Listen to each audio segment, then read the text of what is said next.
Hello बच्चों, कैसे हो?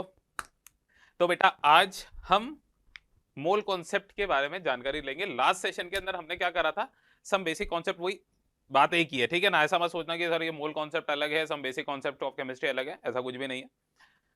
सम बेसिक कॉन्सेप्ट ऑफ केमिस्ट्री तो नाम हमको NCERT ने दिया है, हम इसको प्यार से मोल कॉन्सेप्ट कहेंगे क्योंकि हम चीजें मोल के बारे में बहुत ज्यादा सीखेंगे इसके अंदर। तो करते हैं स्टार्ट बेटा मोल कॉन्सेप्ट के साथ। वो तो लास्ट क्लास हमारी इंट्रोडक्टरी क्लास थी, मैंने क्लास में भी बोला था। आज हम थोड़ी बहुत चीजों के साथ डील करना सीखेंगे। सबसे पहली बात तो आती है कि सर ये मोल वर्ड क्या दर्शाता है, ठीक है। तो एक्चुअल में बेटा मोल वर्ड क्या बताता है, जैसे अगर मैं बात करता हूं डजन की, तो जैसे मैं डजन बोलता हूं तो आपके दिमाग के अंदर एक फिगर आता है, एक क्वांटिटी आती है, और वो क्वांटिटी कितनी होती है भैया? वो क्वांटिटी होती है 12। कितनी होती है? 12। तो जैसे ही मैं बोल रहा हूं एक dozen, if I am saying one dozen, so one dozen means 12 units हैं उसके अंदर। कितने यूनिट्स हैं बच्चे? 12 यूनिट्स हैं। अगर मैं बात करता हूं एक सेंचुरी की, तो एक सेंचुरी के अंदर कितने यूनिट्स होते हैं? 100। अब अगर वो रन की बात हो तो हम बोलते हैं कि भैया एक सेंचुरी मतलब 100 रन बना दिए। सालों की बात हो तो 100 साल हो गए। तो वन सेंचुरी क्या होता है? 10 यूनिट्स वाली होती है, ठीक है। अगर बात करते हैं एक डेकेड मतलब 10, एक डेकेड मतलब 10, मतलब दशक जिसको आप हिंदी में कहते हैं, ठीक है। तो ये आपको एक पर्टिकुलर नंबर को सिग्निफाई करते हैं। ये वर्ड्स किसको सिग्निफाई कर रहे हैं? एक नंबर को। ऐसे ही बेटा जो मोल है हमारे पास, मोल भी एक पर्टिकुलर नंबर को ही हमारा सिग्निफाई करता है। मोल भी एक नंबर को ही सिग्निफाई करते हैं। अब वो नंबर कौन सा हो सकता है वो देखते हैं। जो एक मोल होता है बेटा, एक मोल होता है, it is 6.02 into 10 to the power of 23। जैसे 6.02 into 10 to the power of 23, इतना अमाउंट, इतनी क्वांटिटी इसके अंदर होती है, इतने यूनिट्स इसके अंदर हो सकते हैं। अब ये यूनिट्स या ये एंटिटीज, ये यूनिट्स या ये एंटिटीज किस किस रूप में हो सकते हैं बच्चे? ये यूनिट या एंटिटीज एटम्स के रूप में हो सकते हैं, आयंस के रूप में हो सकते हैं, मॉलिक्यूल्स के रूप में हो सकते हैं, ठीक है। एटम्स, आयंस एंड मॉलिक्यूल्स, इन इन रूप के अंदर ये एंटिटीज हो सकती है, एटम के रूप में, आयन के रूप में, या मॉलिक्यूल के रूप में, ठीक है। और इस पर्टिकुलर फिगर को बच्चे, इस पर्टिकुलर फिगर को हम बहुत प्यार से एवोगाड्रोस नंबर बोलते हैं। क्या बोलते हैं? एवोगाड्रोस नंबर हम इसको बोलते हैं। और Avogadro's number is represented by N A, it is represented by N A. अब बहुत सारे बच्चे इसमें गलतियां करते हैं। अब सर गलतियां क्या हैं? कुछ बच्चे तो इसको एन ए कर देते हैं, ना कर दिया, ठीक है। इसको भैया बेटा सोडियम को रिप्रेजेंट करता है, ऐसा लिखने का नहीं। कुछ ऐसा करते हैं भैया एन और कैपिटल ए साथ में लिख दिया, ऐसे भी नहीं लिखता है। ए बेटा हमारा सबस्क्रिप्ट में ही जाता है, ठीक है। चलिए, तो अब हमको पता लगा एक मोल के अंदर कुछ पर्टिकुलर एंटिटीज होती है, कुछ पर्टिकुलर अमाउंट होती है। अब ये किस तरीके से आता है एक्चुअली बेटा? एक मोल को जब आप डिफाइन करते हो ना, तो हम देखते हैं कि कार्बन के 12th आइसोटोप के 12 ग्राम में कितनी एंटिटीज है। तो कार्बन के 12th आइसोटोप के 12 ग्राम में इतनी एंटिटीज आ रही थी, तो वो एक मोल हो जाता है। अब मैं कुछ भी फिगर बोलूं, लेट से मैं बोलता हूं एक मोल पेन है, तो एक मोल पेन बोलते ही तुम्हारे दिमाग के अंदर एक पर्टिकुलर वैल्यू जाएगी। एक मोल, मैं अगर पेन बोलता हूं तो एक मोल पेन का मतलब हो गया 6.02 इंटू 10 की पावर 23 पेन है मेरे पास, या मैं इसको एन ए पेन्स भी बोल सकता हूं। Both are one and the same thing, बोलो हाँ या ना? Both are one and the same thing, ठीक है। तो इतने पेन हो गए मेरे पास, सीधा सीधा। अगर बेटा मैं केमिस्ट्री की थोड़ी सी भाषा के अंदर घुस जाऊं, तो केमिस्ट्री की भाषा के अंदर हम इसको क्या बोलेंगे? लेट से अगर मैं बोलता हूं एक मोल मेरे पास कार्बन डाइऑक्साइड है। अब एक मोल कार्बन डाइऑक्साइड के अंदर आप लोगों से मैं पूछ रहा हूं कि नंबर ऑफ मॉलिक्यूल्स क्या होंगे? एक मोल कार्बन डाइऑक्साइड के अंदर नंबर ऑफ मॉलिक्यूल्स क्या होंगे? तो हमारे नंबर ऑफ मॉलिक्यूल्स कितने हो जाएंगे? नंबर ऑफ मॉलिक्यूल्स हो जाएंगे हमारे पास कितने? अब समझना बेटा, एक मोल के अंदर Na पार्टिकल्स होते हैं, मतलब हमारे पास मॉलिक्यूल्स कितना हो गया? Na मॉलिक्यूल्स कितने हो जाएंगे बच्चों? Na मॉलिक्यूल्स हो जाएंगे, हाँ या ना? ठीक है, हमारे पास Na मॉलिक्यूल्स आ गए। अब ऐसे ही अगर बेटा मेरे से कोई पूछे एक मोल कार्बन डाइऑक्साइड में सर एटम की संख्या कितनी है? किसकी संख्या? एटम की संख्या। तो अब एटम कैसे निकालते हैं उस चीज को देखना ध्यान से। अगर मैं बात करता हूं बेटा एक मॉलिक्यूल CO2, एक मॉलिक्यूल CO2 के अंदर बच्चे 3 एटम होते हैं, एक कार्बन का और 2 ऑक्सीजन के। हमारे पास एक कार्बन का एटम होता है और 2 हमारे ऑक्सीजन के एटम होते हैं, and the total number of atoms that will be having after this will be number of atoms will be 3। तो इतने हमारे पास नंबर ऑफ एटम्स आ जाएंगे। तो अगर हम बात कर रहे थे एक मोल कार्बन डाइऑक्साइड में नंबर ऑफ मॉलिक्यूल्स की, तो आए कितने थे, Na मॉलिक्यूल्स। और अगर मैं बात करूंगा बेटा नंबर ऑफ एटम्स की, किसकी, नंबर ऑफ एटम्स की, तो एक मॉलिक्यूल में कितने एटम आए सर, 3 एटम आए टोटल। ठीक है, तो अगर मेरे को Na मॉलिक्यूल्स दे रखा है तो ये कितना हो जाएगा, 3Na एटम्स। कितने हो जाएंगे बच्चों, 3Na एटम्स हो जाएंगे हमारे पास सीधा सीधा। तो इस तरीके से बेटा हमारी कहानी चलती है। तो सीधा सीधा अगर बेटा मेरे को समझने की कोशिश करो, नंबर ऑफ मॉलिक्यूल्स की बात करनी है, तो नंबर ऑफ मॉलिक्यूल्स की कहानी मैं किस प्रकार समझा सकता हूं। नंबर ऑफ मॉलिक्यूल्स की कहानी हम समझा सकते हैं, नंबर ऑफ मॉलिक्यूल्स क्या हो जाएंगे, जितने भी मोल थे, जैसे यहां पर एक मोल था तो हमारे पास हो जाएंगे मोल इनटू उसके एवोगाड्रोस नंबर से आप मल्टीप्लाई कर दोगे। अगर 2 मोल होते हैं CO2 तो आंसर कितना आता मॉलिक्यूल्स का, 2Na। कितना आता, 2Na। तो नंबर ऑफ मॉलिक्यूल्स कभी निकालने पड़ेंगे तो हमारे पास सीधा सीधा बेटा, पहले मैंने तरीका सिखाया है, बाद में फॉर्मूला बना रहा हूं, याद रखना, कुछ ज्यादा रॉकेट साइंस नहीं है, बेसिक यूनिटरी मेथड है, बिल्कुल आसानी से चल सकता है। ठीक है, तो नंबर ऑफ मॉलिक्यूल्स कितना हो जाएगा मेरे पास, मोल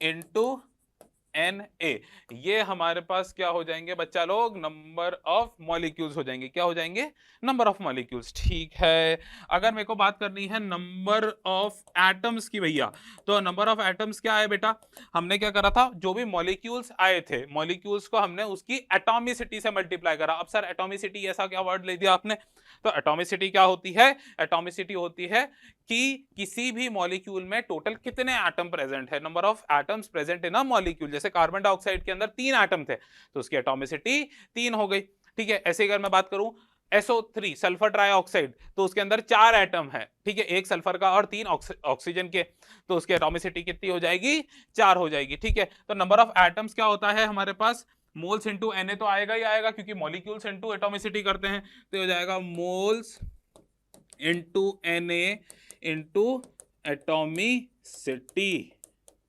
इनटू एटॉमिसिटी। ठीक है, तो अगर यहां से बेटा मेरे को कभी मोल्स के रिस्पेक्ट में रिलेशन देखना है, किसके रिस्पेक्ट में, मोल्स के रिस्पेक्ट में, तो मोल के रिस्पेक्ट में भी रिलेशन देखिए, मोल्स क्या हो जाएगा बेटा, मेरे पास नंबर ऑफ मॉलिक्यूल्स, या a better term will be particles. ठीक है ना, पार्टिकल्स बाय Na, तो ये हो जाएगा पार्टिकल्स। ठीक है ना, क्योंकि मॉलिक्यूल्स एटम जो भी रूप में है हम उसके रिस्पेक्ट में बता सकते हैं, तो ये हो जाएगा पार्टिकल्स डिवाइडेड बाय Na।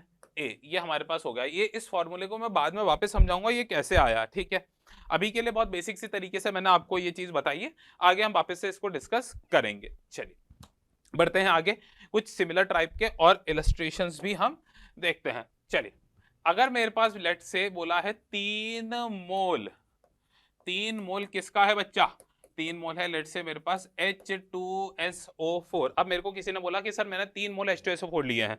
ठीक है, तो इस 3 मोल H2SO4 के अंदर सबसे पहले आप मुझे निकाल के दिखाइए कि मॉलिक्यूल कितने होंगे। ठीक है भैया, इतना तो आता ही है, हमने सीख लिया है। तो ये होगा number of molecules, number of molecules, ये कितना हो जाएगा, मोल, एक मोल में Na होता है, 3 मोल में 3Na हो गया, खत्म। कितना, 3Na। ठीक है, नंबर ऑफ एटम्स अगर पूछते हैं, ठीक है, तो एक मॉलिक्यूल H2SO4 के अंदर बच्चे एटम बताओ। देखो 2 हाइड्रोजन के, 1 सल्फर का, 4 ऑक्सीजन के, 2 हाइड्रोजन 1 सल्फर 4 ऑक्सीजन, तो टोटल नंबर ऑफ एटम्स कितने हो जाएंगे हमारे पास, 3Na। तो जो भी मॉलिक्यूल्स थे हमारे पास, ठीक है, तो 2 हाइड्रोजन, 1 सल्फर, 4 ऑक्सीजन, टोटल हो गए 7। तो एक मॉलिक्यूल में 7 एटम है, एक मॉलिक्यूल में 7 एटम है। तो 3Na मॉलिक्यूल में कितना हो जाएगा? 3Na into 7 that is 21Na। कितना हो गया बच्चा? 21Na हमारे पास हो गया और आंसर आ जाएगा। अच्छा, और इंटरेस्टिंग चीजों की तरफ बढ़े। कभी कभार क्वेश्चन में यही बोल दिया जाता है कि मेरे पास इतने मोल है किसी भी चीज के, ठीक है। अब जैसे इसी का ही लिख लेते हैं हम, ठीक है, H2SO4 का ही देख लो। अब मेरे पास है 3 मोल H2SO4। अब 3 मोल H2SO4 में मेरे से कोई बोल रहा है कि सर मुझे हाइड्रोजन के आइटम बताओ, सल्फर के आइटम बताओ और ऑक्सीजन के आइटम बताओ। चलिए, कोई दिक्कत नहीं है। पहला देखते हैं number of H atoms, number of H atoms, ठीक है। अब एक मॉलिक्यूल H2SO4 में देखो H के एटम कितने आ रहे हैं सर? 2 आ रहे हैं। H के एटम कितने आ रहे हैं बच्चा? 2 आ रहे हैं। तो हमारे पास मॉलिक्यूल्स कितने हैं? 3Na। तो ये हो जाएगा 3Na into 2 that is 6Na। कितना आ जाएगा? 6Na आ गया, ठीक है। अगर आगे बात करें, मेरे से कोई बोलता है sir number of sulphur atom बताओ, नंबर ऑफ सल्फर एटम्स बताओ। तो नंबर ऑफ सल्फर एटम्स कितने हो जाएंगे बच्चे हमारे? देखो, एक मॉलिक्यूल H2SO4 में कितने सल्फर के एटम है? एक मॉलिक्यूल में एक ही सल्फर का एटम है। तो 3Na में कितना हो जाएगा? 3Na into 1। तो ये कितना हो गया? 3Na। कितना आ गया बच्चा? 3Na आ गया, ठीक है। चलिए आगे की तरफ बढ़ते हैं। कोई मेरे से बोलता है कि सर मुझे नंबर ऑफ ऑक्सीजन एटम बताओ, नंबर ऑफ ऑक्सीजन एटम्स। तो नंबर ऑफ ऑक्सीजन एटम अगर हमारे को देखने हैं तो ये कितने हो जाएंगे बच्चे? एक मॉलिक्यूल में 4 ऑक्सीजन के एटम है, देख लो भैया। तो 3Na मॉलिक्यूल में कितने हो जाएंगे? 3Na into 4 that is 12Na। कितने हो गए? 12Na। इन तीनों को ऐड करके देख लो भैया। 6 + 3 कितना? 9। 9 + 12 इज 21। तो टोटल करोगे तो हमारे पास टोटल 21Na आइटम्स आएंगे, ठीक है। Na का जो भी वैल्यू होगी उससे आप, जब ऑब्वियस सी बात है, वैल्यू तो 6.02 इंटू 10 की पावर 23 होती है, मल्टीप्लाई करोगे आंसर आ जाएगा, ठीक है। चलिए, तो ये आपके पास आंसर दे देगा और यही वैल्यू हमको यहाँ पर मिल रही थी। समझ आई बच्चों?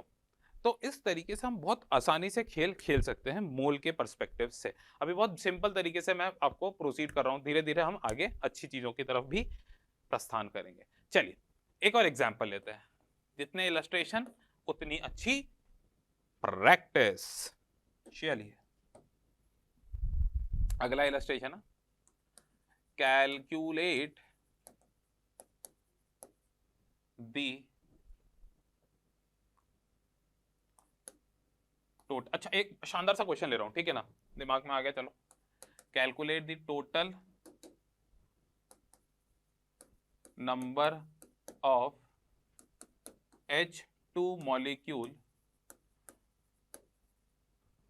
Total number of H2 molecule that can be formed, that can be formed from, अब H2 मॉलिक्यूल निकाल लें किससे?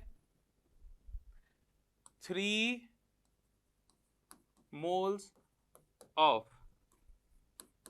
NH4 whole thrice PO4, ठीक है, NH4 whole thrice PO4। तो मेरे को बताना है कि अगर मेरे पास 3 मोल NH4 whole thrice PO4 है तो H2 के मॉलिक्यूल निकालने। बेटा क्वेश्चन देख के तो बहुत सारे बच्चे डर भी जाते हैं, पर सिंपल सा क्वेश्चन है, ज्यादा खतरनाक क्वेश्चन नहीं है। क्या है? कुछ भी नहीं। आप तो पहले देख लो 3 मोल NH4 होल थ्राइस PO4 के अंदर हाइड्रोजन के कितने एटम है, वो पहले देखो। चलिए देखते हैं सर। तो पहले तो नंबर ऑफ मॉलिक्यूल्स कितने हो जाएंगे सर? नंबर ऑफ मॉलिक्यूल्स हो गए हमारे पास 3Na। अब मेरे को निकालना है नंबर ऑफ H एटम्स।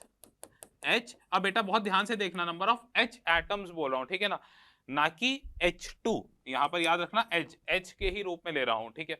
चलिए, तो एक मॉलिक्यूल में कितने होते हैं? 4 इंटू 3 12 H एटम, एक मॉलिक्यूल में 12 H एटम है, ठीक है। तो 3Na मॉलिक्यूल में कितने हो जाएंगे हमारे पास? 12Na इंटू 3 कितना हो जाएगा? 12Na इंटू 3 कितना हो गया बच्चा लोग? 12 Na इंटू 3। कैसे सर? एक मॉलिक्यूल में हाइड्रोजन क्या था? H4 था, होल थ्राइस है, तो 4 3 जा 12। तो हमारे पास एक मॉलिक्यूल में 12 H एटम थे। 3 Na मॉलिक्यूल्स में कितने हो जाएंगे? एक सेकंड रुकना। 3 Na मॉलिक्यूल्स में कितने हो जाएंगे? 3 Na into 12 that is 36 Na। 36 Na कितना हो गया बच्चा लोग? 36 Na हो गया। अच्छा जी, अब अगर ये मेरे पास 36 Na आ चुका है, मतलब कितने मोल हो गए? सीधा सीधा मेरे को दिख रहा है, दैट इज 36 मोल्स। 36 मोल्स हो गए, ठीक है, 36 मोल। अब ये किसके हैं? 36 मोल H के हैं, H2 के नहीं है, H के हैं। तो अगर मेरे पास 36 मोल H के हैं तो H2 के कितने बनेंगे बच्चे? आधे बनेंगे। इसको बहुत सारे बच्चे गलती कर बैठते हैं, वो बोलते हैं कि सर अगर H के 36 है तो H2 के 36 इंटू 2 दैट इज 72 होने चाहिए, पर ऐसा गलत है, ऐसा गलत है भैया। अगर हाइड्रोजन के एटम 36 हैं, 36 Na है या मोल, अगर मैं बात करूं 36 मोल है, तो H2 के उसके आधे होंगे ना। इसको समझने की कोशिश करो। अगर आपके पास 10 जूते हैं तो कितने पेयर शूज हैं आपके पास? तो हमारे पास सर 5 पेयर शूज हैं। समझ पा रहे हो चीज को? क्योंकि H2 कैसे बनेगा? 2 H के कॉम्बिनेशन से बनेगा। तो हमारे पास H2, अच्छा मेरे को मॉलिक्यूल के रूप में ही आंसर देना था तो डायरेक्ट ही दे सकते थे, इतना तो करना ही नहीं था, डायरेक्ट दे सकते थे। हाँ, 36 Na मॉलिक्यूल्स हैं, तो मेरे पास H2 मॉलिक्यूल्स कितना हो जाएंगे? हमारे पास H2 मॉलिक्यूल्स हो जाएंगे बच्चा 36 Na by 2 that is 18 Na। क्या हो गया? 18 Na, और हमारा सीधा सीधा आंसर आ जाएगा। बात समझ आई? चलिए आगे की तरफ बढ़ते हैं, एक और इलस्ट्रेशन लेते हैं। मेरे को बताना है, calculate the number of electron, proton and neutron. Electron, proton और न्यूट्रॉन की मुझे संख्या निकालनी है। n 3 moles of ammonia. अगर मेरे पास अमोनिया के 3 मोल हैं और मेरे को रिप्रेजेंटेशन दे रखी है कि n को आप कैसे रिप्रेजेंट करते हो, आप n को इस प्रकार रिप्रेजेंट करते हो जिसका एटॉमिक नंबर 7 है और मास नंबर हमारा कितना है? 14 का। और h को कैसे रिप्रेजेंट करते हो? 1 1, ठीक है, एटॉमिक नंबर 1 और मास नंबर भी हमारे पास 1 ही है। अब मेरे को नंबर ऑफ क्या निकालना है? Electron, proton and neutron. ठीक है, कोई दिक्कत नहीं है सर। पहले तो मॉलिक्यूल्स देख लें। क्या? पहले मॉलिक्यूल्स देख लें। तो पहले मॉलिक्यूल्स कितने हो जाएंगे सर? सीधे सीधे 3 Na। कितने मॉलिक्यूल्स हो गए मेरे पास? 3 Na मॉलिक्यूल्स हो गए। चलिए ठीक है, अब नंबर ऑफ इलेक्ट्रॉन्स की बात करते हैं। नंबर ऑफ इलेक्ट्रॉन देखो बच्चे, अमोनिया की बात करूं NH3, तो नाइट्रोजन में कितने इलेक्ट्रॉन हो गए सर? इसका एटॉमिक नंबर है 7, तो इलेक्ट्रॉन हो गए 7, प्लस ये हो जाएगा 3, इसका एटॉमिक नंबर है 1 इंटू 1, 3 इंटू 1, तो टोटल कितने हो गए? 10। प्रोटॉन कितने हो जाएंगे सर? प्रोटॉन भी हमारे पास 7 प्लस 3 इंटू 1 होगा, ये भी हो गया 10। बात आती है सर न्यूट्रॉन की। न्यूट्रॉन कितने हो जाएंगे? देखो बेटा, न्यूट्रॉन होता है, नंबर ऑफ न्यूट्रॉन कैसे निकाला जाता है? Mass number minus atomic number. ठीक है भैया, तो सर मास नंबर कितना है इसका? 14। एटॉमिक नंबर सर इसका कितना है? 7। तो 14 माइनस 7 कितना होता है? 7। ठीक है, ये हो गया 7, और ये कितना हो जाएगा? 0। तो 3 इंटू 0, मतलब ये हमारे पास आ गया सीधा सीधा 7। ये कितना आ जाएगा मेरे पास? सीधा सीधा 7। ठीक है, तो एक मॉलिक्यूल में 10 इलेक्ट्रॉन है, 10 प्रोटॉन है और 7 न्यूट्रॉन है। ये एक मॉलिक्यूल की बात चल रही है, और हमारे पास मॉलिक्यूल कितने हैं? 3 Na, तो हो जाएगा 3 Na इंटू 7। ठीक है, नंबर ऑफ प्रोटॉन की अगर मैं बात करता हूं तो ये हो जाएगा, सॉरी ये 7 क्यों आएगा? 7 नहीं, ये तो 10 आएगा, ठीक है ना। 3 Na into 10 that is 30 Na। Number of proton कितने हो जाएंगे? 3 Na इंटू 10 अगेन, तो ये भी हो जाएगा मेरे पास 30 Na। और नंबर ऑफ न्यूट्रॉन ये कितने हो जाएंगे? 3 Na into 7 that is 21 Na। ठीक है, तो ये हमारे पास कहानी इसकी बनती है।